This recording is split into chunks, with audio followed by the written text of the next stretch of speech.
माझ्या तमाम लाडक्या बहिणींनो आणि लाडक्या भावांनो, खरं म्हणजे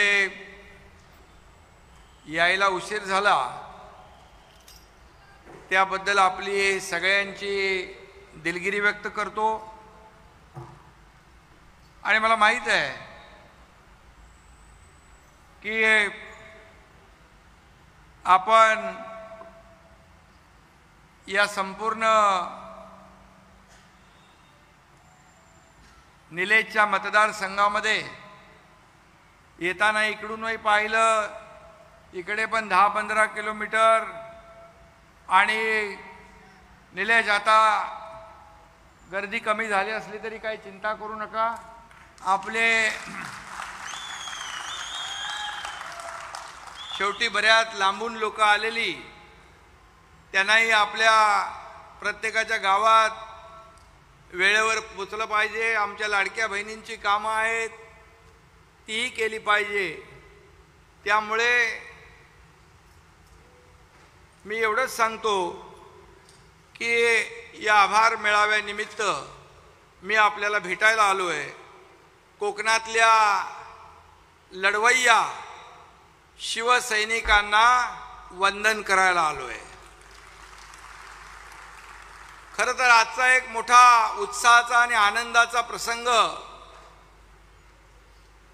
असताना एकीकडे आनंद आहे तर दुसरीकडे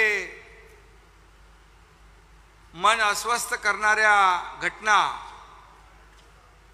दुर्दैवी घटना काश्मीरमध्ये घडल्या। आणि मी काल काश्मीरमध्ये गेलो आणि आज तिथून मी इथे थेट येतोय। आणि या निलेशच्या प्रेमापोटी आणि आपल्या सगळ्यांच्या प्रेमापोटी खरं म्हणजे सर्वात आधी या दहशतवादी हल्ल्यातील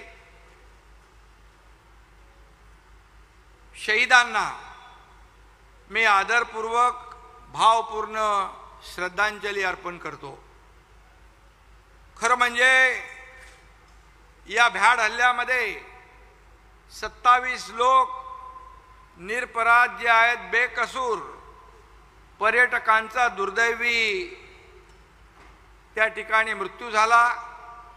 खरं म्हणजे एक प्रकारचं त्यांचं बलिदान होतं आणि त्यामध्ये 6 जण आपल्या महाराष्ट्रातले आहेत।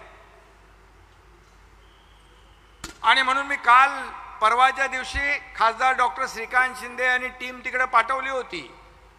माझ्याशी त्या अभिजित दरेकर आणि ते राजेश कदम हे प्रत्येकाची ग्रुपच्या बरोबर माझी चर्चा करून बोलणं करून देत होते। आणि काल सकाळपासून मी त्यांच्याशी बोलत होतो, परंतु ते बोलत असताना त्यांच्या मनामधली भीती मला जाणवत होती। एक भीतीचं वातावरण तिकडे निर्माण झालं होतं।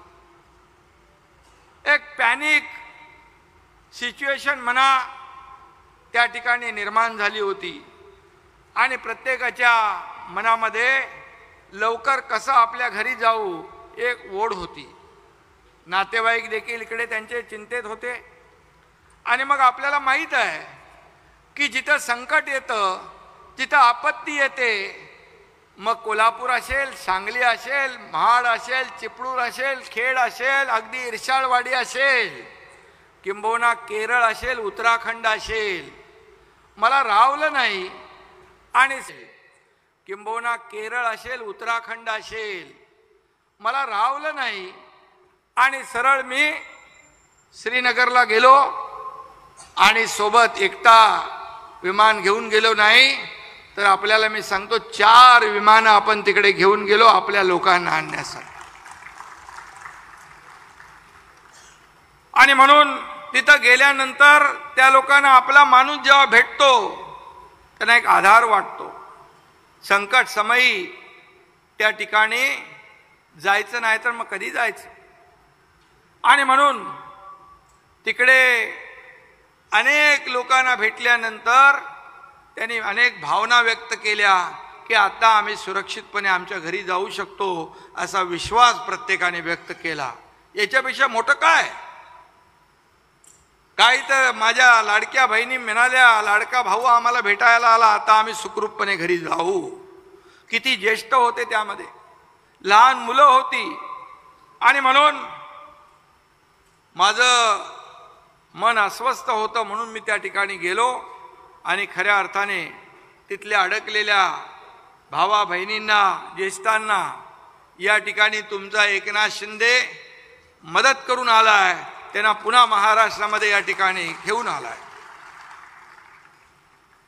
या देशावर हा खरं म्हणजे हा कुठल्या व्यक्तीवर नाही, त्या देशावर झालेला भ्याड हल्ला आहे. आणि याला जशास तसं उत्तर दिलं पाहिजे. प्रत्येक भारतवासियाची आणि भारतीय नागरिकाची भावना आहे. आणि म्हणून याला जशास तसं नाही तर मनका मोडेल असा करारा जवाब मिळाल्याशिवाय राहणार नाही. कारण नवा भारत आहे, घुसके मारेंगे असं सांगून आर पार घुसवणारा आहे. त्यामुळे या ठिकाणी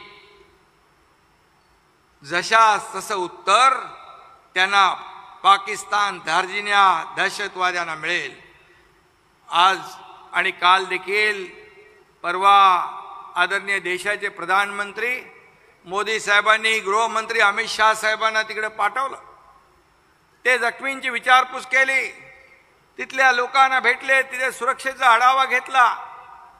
आणि आज देखील या देशाचे प्रधानमंत्री नरेंद्र मोदीजी यांनी सांगितलं, विचार करण्याच्या पलीकडे, कल्पनेच्या पलीकडे या ठिकाणी पाकिस्तानला धडा शिकवल्याशिवाय राहणार नाही, अशा प्रकारचं वक्तव्य त्यांनी केलं. हीच भावना प्रत्येक देशवासियाची आहे. खरं म्हणजे त्या अतिरेक्यांनी पर्यटकांना धर्म विचारला आणि मग गोळ्या घातल्या. धर्म विचारला, धर्म, आणि तुम्हारा मजहब क्या है, कलमा पढ़कर दिखाओ असं म्हटलं. आणि म्हणून मी जेव्हा त्या दुर्घटनाग्रस्त लोकांना, त्या आपत्तीग्रस्त लोकांना भेटलो, तेव्हा त्यांच्या डोळ्यामध्ये मी अश्रूही पाहिले. आणि त्यांनी ज्या गोष्टी सांगितल्या त्या रक्त उसळवणाऱ्या आहेत. असल्या लोकांना चोख उत्तर या ठिकाणी दिलं जाईल, ही प्रत्येक देशवासियाची इच्छा आहे. आणि मी देखील आपल्याला सांगू इच्छितो की या पाकिस्तानला धडा शिकवण्याचा निर्णय आपल्या प्रधानमंत्री महोदयांनी घेतलेला आहे. मी आपल्याला एवढंच सांगतो की हा कोकण हा शिवसेनेचा बालेकिल्ला आहे. ही कोकणी माणसं शिवसेनेवर, बाळासाहेबांवर प्रेम करणारी आहेत. आणि या शिवसेनेच्या बालेकिल्ल्यात आल्यानंतर छत्रपती शिवरायांच्या स्वराज्यात आल्यासारखं वाटतं, तसा अनुभव या ठिकाणी येतो. आणि म्हणून हा भगवा इथे डौलाने फडकतोय. या भगव्यासाठी जान कुर्बान करणारे कोकणातले शिवसैनिक हे भगव्याचे वारसदार आहेत. आणि मी एवढंच सांगतो कि विरासत से तय नहीं होते सियासत के फैसले, ये तो उड़ान तय करेगी कि ये आसमान किसका है. आणि म्हणून आपले ज्येष्ठ नेते नारायण राणे साहेबांचे सुपुत्र निलेश राणे यांच्या खांद्यावर शिवसेनेचा भगवा आहे. आपला निलेश राणे हा फणसासारखा आहे. बाहेरून कठोर दिसत असला तरी आतून प्रेमळ आणि गोड आहे ना. आणि शिवसेनेचा भगवा घेतल्यापासून अगदी फक्त कामावर आणि विकासावर त्यांनी लक्ष दिलेलं आहे. आणि म्हणून मी आपल्याला एवढंच सांगतो की निलेश या भागाचा आमदार आहे आणि त्याचे रक्त भगवा आहे. राणे साहेब बाळासाहेबांच्या मुशीत घडलेल्या आहेत आणि त्यांचा तो चिरंजीव आहे, याचा मला अभिमान आहे. आणि म्हणून या ठिकाणी एवढंच सांगतो की स्वाभिमानाने पेटून उठलेला, अडीअडचणीला धावून जाणारा तो खरा शिवसैनिक आहे. आणि म्हणून या कोकणामध्ये आपण पाहिलं तर लोकसभा आणि विधानसभा निवडणुकीमध्ये कोकणच्या मतदाराने शिवसेनेवर आणि महायुतीवर आपला विश्वास दाखवून दिला आहे. आणि या कोकणवासियांच्या या अपार प्रेमासमोर मी नतमस्तक व्हायला आलोय, वंदन करायला आलोय, आपल्याला धन्यवाद द्यायला आलोय. कारण मी तेव्हा सांगितलं होतं की या ठिकाणी महाविकास आघाडीला चारी मुंड्या चित करा, आणि ते आपण करून दाखवलं. विधानसभेच्या 15 पैकी 14 जागा महायुतीला आपण मिळवून दिल्या. आणि त्यामध्ये शिवसेनेच्या 8 जागा, शिवसेनेच्या 8 जागा आहेत.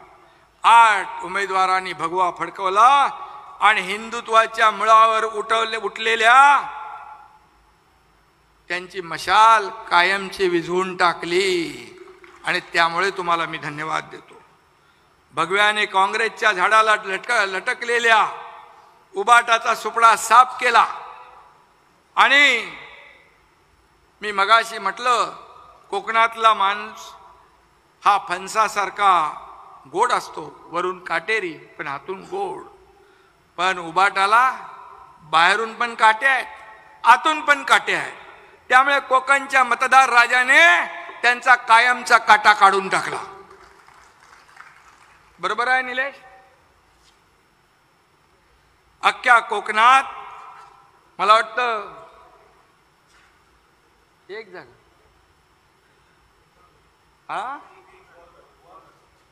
आणि त्यामुळे मी एवढंच सांगतो की आता परवा नाशिकमध्ये बाळासाहेबांचा नकली आवाज काढला. बाळासाहेबांचा आवाज होता. आवाज कोणाचा म्हटल्यावर समोरून आवाज शिवसेनेचा हा बुलंद नारा यायचा.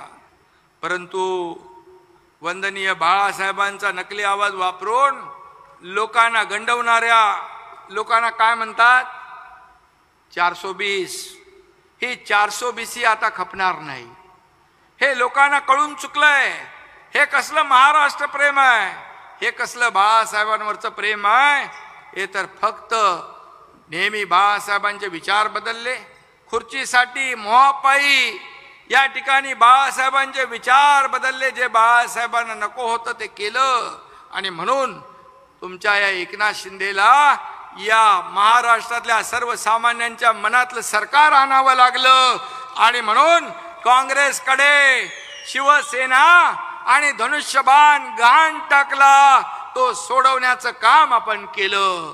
आणि म्हणून या महाराष्ट्रातल्या जनतेने, मी तेव्हा सांगितलं होतं, विधानसभेच्या पहिल्या भाषणात मी म्हणालो, उबाटा म्हणाले जे एकनाथ शिंदे बरोबर 50 लोक गेले, 40 लोक गेले, त्याच्यातला एकही निवडून येऊ देणार नाही.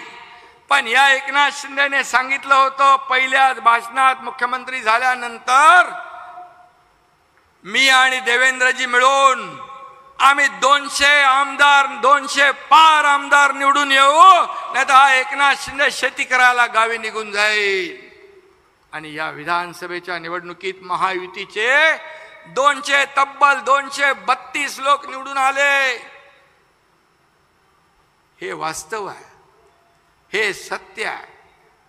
आणि म्हणून विधानसभेच्या निवडणुकांमध्ये म्हणाले, लोकसभेच्या वेळेस म्हणाले, विधानसभेला म्हणाले आम्ही आता जनतेच्या न्यायालयात जाऊ, निवडणूक आयोगाच्या विरोधामध्ये, ईव्हीएमच्या विरोधामध्ये, सुप्रीम कोर्टाच्या विरोधामध्ये नेहमी आरोप केले.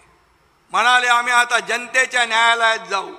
जनतेच्या न्यायालयात गेल्यानंतर तुमच्या एकनाथ शिंदे शिवसेनेने 80 लढवले आणि तब्बल 60 जागा जिंकल्या आणि उभाटाने 100 लढवून आरोपांचा कीस पाडून अवघ्या 20 जागा जिंकल्या.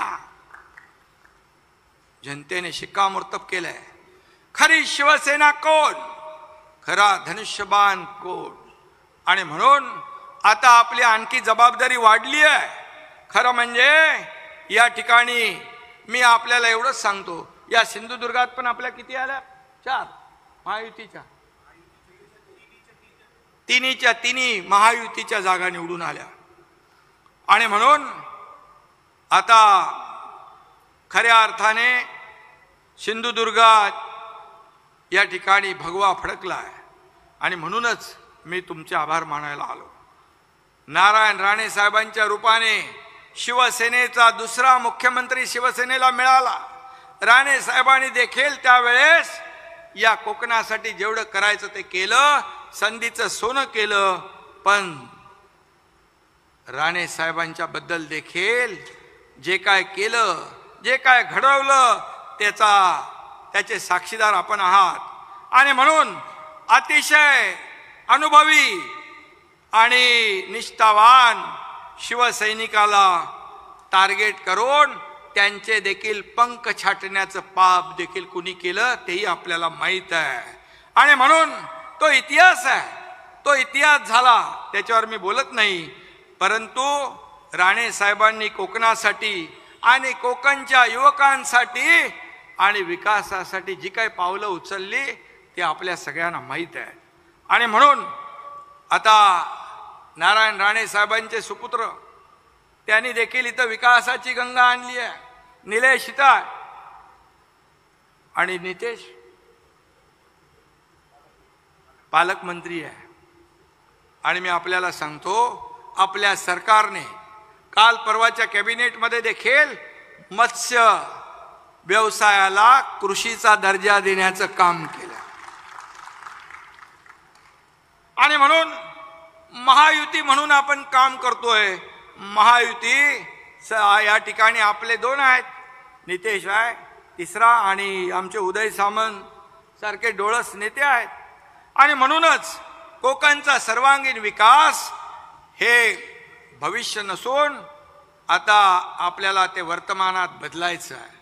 आणि म्हणून या कोकणामध्ये आपण पाहतोय, मला वाटतं आज देखील प्रवेश आहेत आणि सगळीकडून या शिवसेनेमध्ये इनकमिंग सुरू आहे.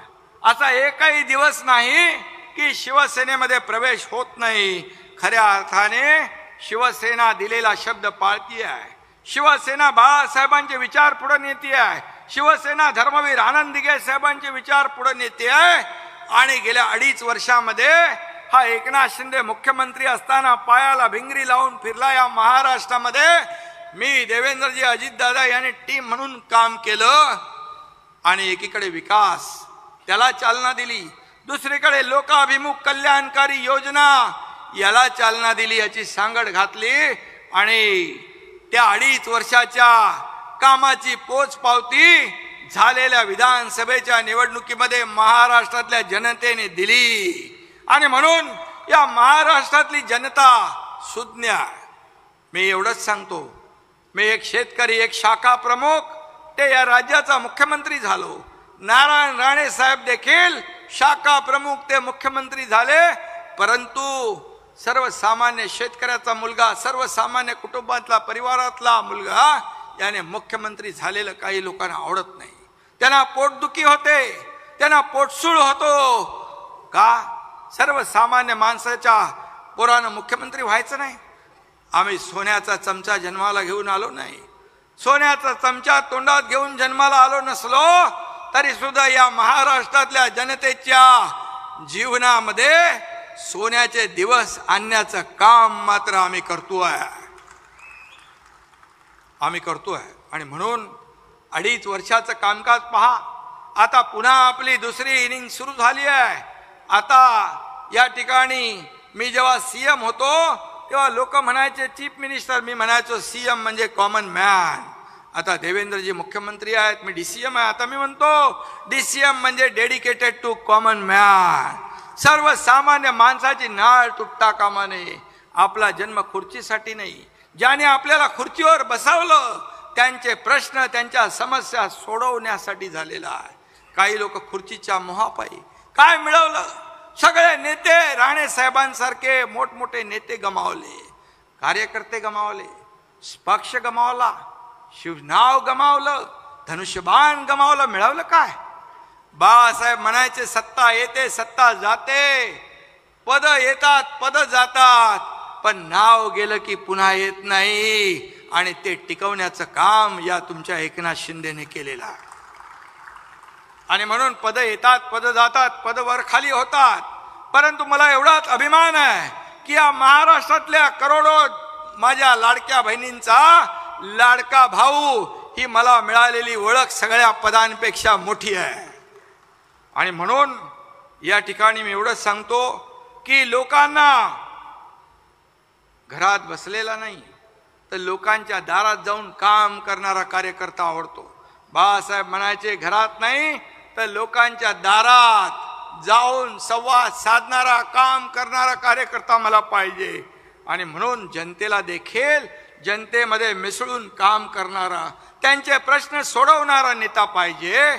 आणि म्हणूनच आता 5 स्टार नेत्यांचा जमाना गेलाय. आता लोकांना काम करणारा कार्यकर्ता पाहिजे, रस्त्यावर उतरून लोकांमध्ये जाऊन काम करणारा पाहिजे, शेतावर जाणारा, बांधावर जाणारा, लोकांची गाराणी ऐकणारा पाहिजे. मला एवढा अभिमान आहे की जगाच्या पाठीवर असा कुठलाही मुख्यमंत्री नसेल की माझ्याकडे पत्र घेऊन आला मुख्यमंत्री सहायता निधी किंवा इथं कुठलंही, आणि गर्दीत मी असलो तर स्वतःची पाठ करून त्या पाठीवर देखील मी त्या पत्रावर सही केलेली आहे. उदयराव बरोबर आहे.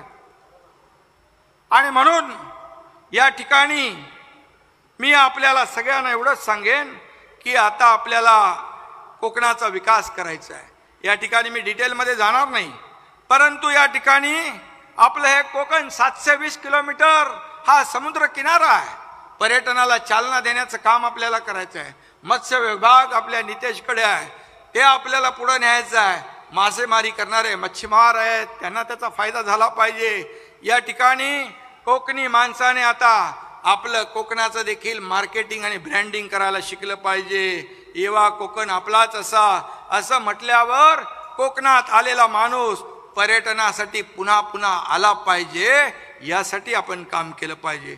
आणि म्हणून मला वाटतं आता उदय सामंत इकडे आहेत, आपल्या माध्यमातून देखील या भागामध्ये उद्योग येत आहेत, त्याला चालना देण्याचं काम आपण करतोय. आणि म्हणून या लाल मातीमध्ये काजू, आंबा, कोकम, चिकू यावर प्रक्रिया करणारे उद्योग उभे करायचे आहेत. नारळ सुपारीतून पदरी पैसे मिळाले पाहिजेत. आणि म्हणून कोकणाचं वैशिष्ट्य आहे, कोकण हा निसर्गरम्य परिसर आहे. कोकणात मिळतं तसं जेवण संपूर्ण महाराष्ट्रात कुठंच मिळत नाही, हे देखील या ठिकाणी मी सांगू इच्छितो. मुंबईत आता सगळीकडे उकडीचा मोदक मिळतो, पण कोकणातल्या मोदकाची चव कुठंच नाहीये. कारण फक्त खोबरं आणि गुळ घालून मोदकाला चव येत नाही, त्याला आमच्या लाडक्या बहिणींचा हात लागलेला पाहिजे, तेव्हा खरी तेव्हा चव येते. आणि म्हणून या ठिकाणी गड किल्ल्यांचं पर्यटन असेल, समुद्र किनाऱ्यांचं पर्यटन असेल, खाद्य पदार्थांचं पर्यटन असेल, या सगळ्या प्रकारच्या पर्यटन वाढ झाली पाहिजे, त्यामध्ये व्यावसायिकता आली पाहिजे. आणि म्हणून आपल्याला मी एवढंच सांगतो की आज कोकणामध्ये आपण कोस्टल रोडचं काम सुरू केलंय, मधले जे ब्रिज आहे 7 ब्रिजचं आपण काम सुरू करतोय. या ठिकाणी आपले रेवस ते रेडी या ठिकाणी हा कोकणाचा कोस्टल हायवे सुरू होतोय, त्याचं काम मला वाटतं सुरू आहे. उदयराव, कोकणचा आपला सागरी मार्ग त्याचं काम सुरू आहे. आता हायवे आहे त्याचंही काम बऱ्यापैकी लवकर होत आहे. आणि आपल्याला मी सांगतो, जसा मुंबई पुणे ॲक्सेस कंट्रोल झाला, नागपूर मुंबई समृद्धी महामार्ग झाला बाळासाहेबांच्या नावाचा, तसाच मुंबई गोवा सिंधुदुर्ग हा देखील ॲक्सेस कंट्रोल ग्रीनफील्ड रस्ता आपल्याला करायचा आहे. त्याचं DPRचं काम सुरू आहे. आणि खऱ्या अर्थाने या ठिकाणी त्याच्यामुळे या कोकणाचा जो काही विकास आहे मोठ्या प्रमाणावर होईल. जिथं कनेक्टिव्हिटी वाढली, जिथे रस्ते झाले मोठे, तिथं विकास आला. आणि म्हणूनच या ठिकाणी कोकणासाठी जेवढं आपल्याला, आपण एक कुठलं महामंडळ प्राधिकरण केलंय उदयराव, कोकण विकास प्राधिकरण, त्याला देखील आपल्याला ताकद द्यायची आहे, ते देखील आपल्याला मजबूत करायचं आहे. आणि म्हणूनच या ठिकाणी आपल्याला मी सांगेन की आता विरोधक काय म्हणतायत, रोज एकनाथ शिंदेवर आरोप करतायत, रोज सकाळ संध्याकाळ त्यांना गावी गेला की गावी कशाला गेला, शेती करायला गेला, कायमचं शेती करायला अरे मला शेतीची आवड आहे, मी शेतकऱ्याचा मुलगा आहे, का शेती करू नये, का गुन्हा आहे. आता मी या कालच्या भ्याड हल्ल्यामध्ये जे आपले नागरिक अडकले होते त्यांना सुखरूप परत आणण्यासाठी गेलो, त्याच्यावर पण टीका. एकनाथ शिंदे गावी गेला तिकडे, एकनाथ शिंदे हसला की टीका, एकनाथ शिंदे आता श्रीनगरला गेला तिकडे टीका. अरे किती वेळ टीका करणार, हे किती वेळा चालणार. आणि हे जेवढे लोक आता तुमच्याकडे सोडून चाललेत, हे तुमचे का सोडून जात आहे, याचं आत्मपरीक्षण आत्मचिंतन करा. आता काय म्हणतात, मला नवीन नाव दिले एसएनसी. आता एसएनसी म्हणजे काय, हा एसएनसी म्हणजे एसेन्शियलचा शॉर्ट फॉर्म आहे. आणि म्हणून एसेन्शियल म्हणजे आवश्यक, आणि म्हणून एसएनसी महाराष्ट्रासाठी, इथल्या जनतेसाठी एसेन्शियल आहे. हे पण मी या ठिकाणी सांगतो. तुम्हाला काय म्हणायचं, तुम्हाला काय मी आज काय म्हणत नाही, ऑलरेडी मी म्हटलेलं आहे पूर्वी. आणि म्हणून मला कुठली टीका करायची नाही.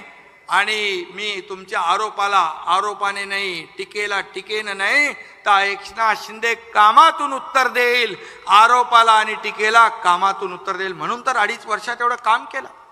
आज यापुढे देखील जे काम चाललंय, पूर्वी स्थगिती सरकार होतं, पूर्वी स्पीड ब्रेकर सरकार होतं. मला आठवत आहे की गेल्या त्यांच्या महाविकास आघाडीच्या काळात 2.5 वर्षात फक्त 4 सुपरमा सिंचन प्रकल्पाला दिल्या. मी आणि देवेंद्रजी दोघांनी शपथ घेतल्यानंतर पहिल्या कॅबिनेटमध्ये आम्ही सिंचनाच्या विषयाला निर्णय दिला. आणि मला सांगायला आनंद वाटतो की 2.5 वर्षात आम्ही 150 सिंचन प्रकल्पांना सुधारित प्रशासकीय मान्यता दिली. हे काम करणारं सरकार, हे सर्वसामान्यांचं सरकार. मुख्यमंत्री सहायता निधी 2.5 वर्षात 3 कोटी रुपये. तुमच्या एकनाथ शिंदेने 2.5 वर्षात 400 कोटी रुपये मुख्यमंत्री सहायता निधी. का, हे पैसे लोकांचे आहे, हे सर्वसामान्याच्या कामाला आले पाहिजे, त्याचा जीव वाचला पाहिजे. मला आठवतंय कोल्हापूरच्या सभेत एका स्टेजवर एक मुस्लिम मुलगी आली, तिच्या हातात एक छोटंसं बाळ होतं. मी म्हणालो, बाबा तुझं काय काम आहे का, विचारलं. बोले नहीं, इसका नाम दुआ है, ये दुआ है. बोले क्या हुआ, दुआ है. तो बोले आपने पैसे दिए मुख्यमंत्री सहायता निधि से, इसके लिए इसकी जान बच गई और इसका नाम दुआ रख दिया है. माहित पण नाही आपल्याला किती लोकांना, हजारो लोकांना त्याचा फायदा झाला. आणि म्हणून अशा या सर्वसामान्य जनतेसाठी शासन आपल्या दारी आपण नेलं. का पूर्वी लाभ नव्हते, लाभार्थी नव्हते, सगळं होतं, परंतु कटकट नको म्हणून लाभ सोडून द्यायचे. आपल्या महायुती सरकारने शासन जनतेच्या दारात नेलं. सर्वसामान्य लोकांना एका छताखाली योजना मिळू लागल्या. Tractor, drone, power tiller, harvester, अगदी दाखल्यापासून सगळं आपण देऊ लागलो. मला बांधवांनो भगिनींनो आपल्याला सांगायला मला समाधान वाटतं की त्या शासन आपल्या दारी या कार्यक्रमातून या महाराष्ट्रातल्या 5 कोटी लोकांना फायदा झाला. 5 कोटी लोकांना हे काम आपण केलं. आणि म्हणून तुमच्या सर्वांच्या आशीर्वादाने या ठिकाणी या महाराष्ट्रामध्ये पुन्हा महायुतीचं सरकार आलं. आणि महायुतीचं सरकार आज आपण मोठ्या जोमाने आपण काम करतोय, आम्ही टीम म्हणून काम करतोय. आणि म्हणून कोण मोठं कोण छोटं यापेक्षा सर्वसामान्य माणसाच्या आयुष्यामध्ये चांगले दिवस आले पाहिजे यासाठी काम करतोय. आणि म्हणून मी आपल्याला एवढंच सांगतो की आपल्याला आता संघटना वाढवायची आहे, शिवसेना वाढवायची आहे.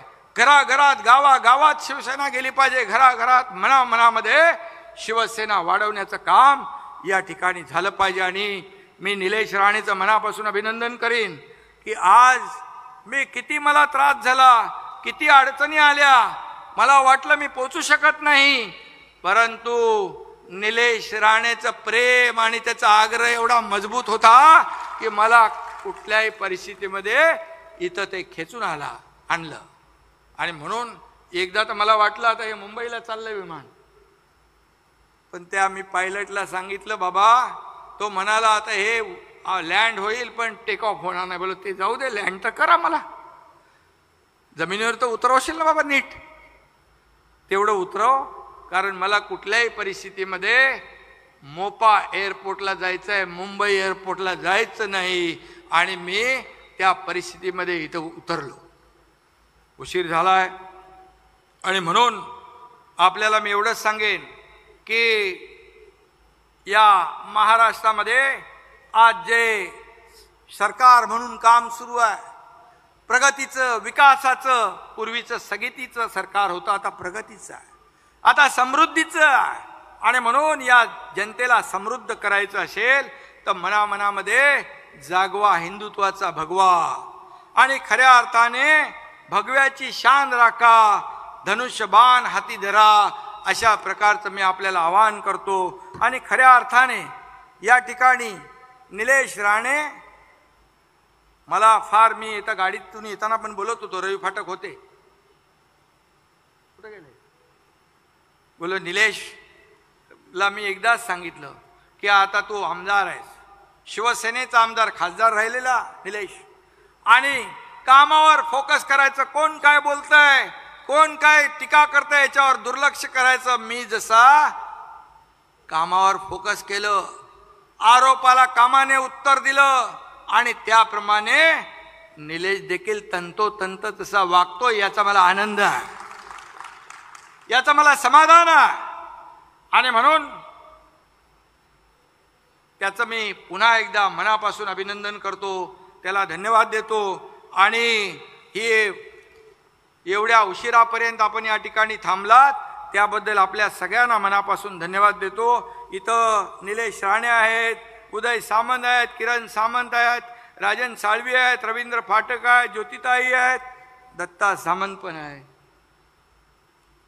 आणि निलेश आणि दत्ता सामंतला पण धन्यवाद द्यायला पाहिजे. आणि सगळ्यांना या सभेचा रवी फाटक आहेत. आणि या सगळ्यांची नावं मी घेत नाही कारण वेळ झालाय बरा. आणि म्हणून मी पुन्हा एकदा आपल्याला सांगतो, पुढच्या वेळेस येईन, तुम्ही बोलवाल त्या वेळेच्या अर्धा तास अगोदर हा एकनाथ शिंदे तुमच्या सभेला हजर राहील, हे वचन आपल्याला देतो. आणि आज देखील माझा नाईलाज होता, तुम्हालाही माहीत आहे, मी आपल्याच बांधव भगिनींना तिकडे धीर द्यायला, आधार द्यायला आणि त्यांना सुरक्षित आपल्या पुन्हा घरी कुटुंबात आणण्यासाठी माझी जी तगमग होती ती आपण पाहिलेली आहे. आणि म्हणून जिथं आपत्ती, जिथं संकट, तिथं धावणारा शिवसैनिक असतो. जिथं जेव्हा जेव्हा आपत्ती येते, आपदा येते, मदतीला धावून जाणारा हात हा शिवसैनिकाचा असतो, हे आपल्या सगळ्यांना माहीत आहे. आणि म्हणून निलेश, आपलं अभिनंदन, असंच काम करत राहा. राणे साहेब पण तुझ्या पाठीशी खंबीरपणे उभे आहेत, हा एकनाथ शिंदे पण तुझ्या पाठीशी खंबीरपणे उभा आहे. आपल्याला लोकसेवेचं, जनसेवेचं काम करायचं आहे. आणि म्हणून आपला स्वार्थ, वैयक्तिक अजेंडा आपला काही नाही. सर्वसामान्य माणसाच्या जीवनामध्ये चांगले दिवस आणणे हाच आपला अजेंडा आहे. आणि म्हणून पुन्हा एकदा मी सगळ्यांना मनापासून धन्यवाद देतो, मनापासून आपले आभार मानतो. जय हिंद, जय महाराष्ट्र.